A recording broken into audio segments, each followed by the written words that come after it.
It was a tense Thursday in Dhaka. Very little traffic, very few people on the streets and a lot of police presence. Dhaka did not look like a bustling Asian capital city. It looked like a city under siege. Why? All because of a sham trial. The trial of former Prime Minister Sheikh Hasina. Her case is being heard by a special tribunal in Dhaka. Hasina and her ministers face charges of murder and genocide. If convicted, they could get the death penalty. And that conviction could come soon. Today, the tribunal set the date for her verdict.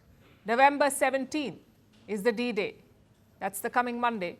So the next couple of days will be very crucial. Expect tensions, protests, and maybe even violence. In fact, we're already seeing it. Overnight, 5 vehicles were torched in Dhaka. Thankfully, no one was hurt. Then today, the central office of the Awami League was attacked. The Awami League is the party of ex-Prime Minister Sheikh Hasina. A group of 15 people lit a fire inside the building. Elsewhere, the BNP office was also attacked. That's the Bangladesh Nationalist Party, the BNP, the party of Hasina's longtime rival, Khaleda Zia. This party, the BNP, is touted to win the upcoming election in Bangladesh. And their office in Barishal was also burnt. Put together, dozens of such attacks have been reported, including blasts at around 17 locations. So who's behind them? The interim regime is blaming the Awami League. What a shocker. They've arrested at least 46 leaders in a nationwide hunt. They're blaming Sheikh Hasina's party for this. Which brings us to today. Security was beefed up across Dhaka. Police officers were deployed near the tribunal. The situation was tense, but not violent.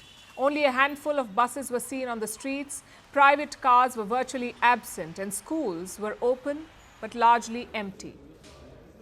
In the evening, Interim leader Mohammad Yunus addressed the nation. He made 2 crucial statements. One, there will be a referendum in February. It will be held on the same day as the national election. And what will people vote on? Some proposed constitutional changes. If a majority vote for them, for those changes, they will be adopted. That's the first announcement. Secondly, Yunus called for unity. He asked the political parties to put aside their differences. He urged them to display a united front. We have decided, after considering all the factors, that the referendum will be held on the same day as the next parliamentary elections. We should not tarnish the glory of the unity that the countrymen built by standing tall in the face of death against fascism in July 2024 by engaging in petty disagreements and trivial disputes. That's the thing about Mohammad Yunus. He speaks like a statesman, but his actions, they're quite the opposite. Meanwhile, Yunus's chief rival is also speaking out. That's former Prime Minister Sheikh Hasina. She fled to India in August last year after violent protests. In Delhi, Hasina has been largely silent. No interviews, no public appearances. She has lived the quiet life. But 15 months later, she is speaking out.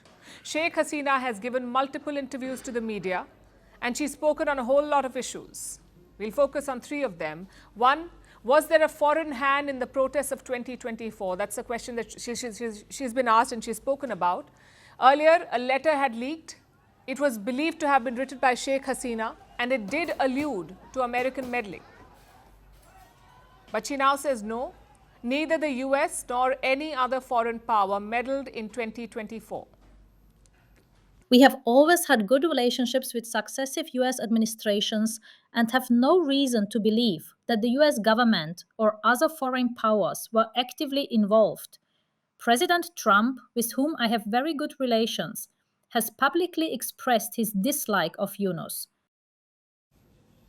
Secondly, what is Yunus's goal for Bangladesh? Hasina wanted a progressive, secular country. What does Mohammad Yunus want? Again, listen to what she said.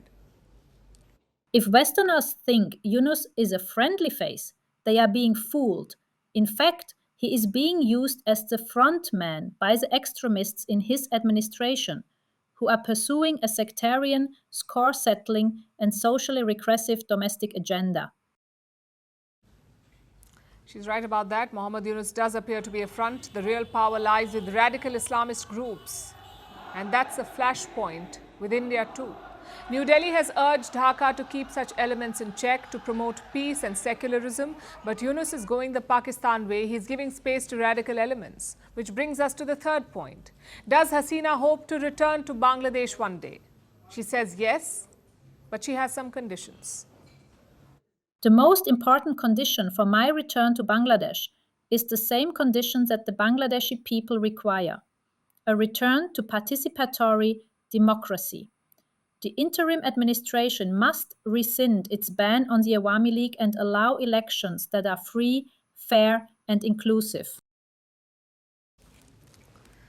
Dhaka is not happy with Sheikh Hasina. They have summoned the Indian envoy to protest these interviews. Chances are things will escalate further next week. Once Hasina is convicted, Yunus will turn to India. He will put more pressure on New Delhi to extradite Sheikh Hasina. Like I said, this is a tense period. More than 15 months have passed since the horrible events of July 2024. I'm sure the people are hoping to move forward, but Mohammed Yunus will not let them. His politics depends on reopening old wounds. Want the facts? The latest developments? News that gets straight to the point. Well, we've got all three just for you. This is Firstpost Live, a brand new show, your window into what really matters. Don't miss it.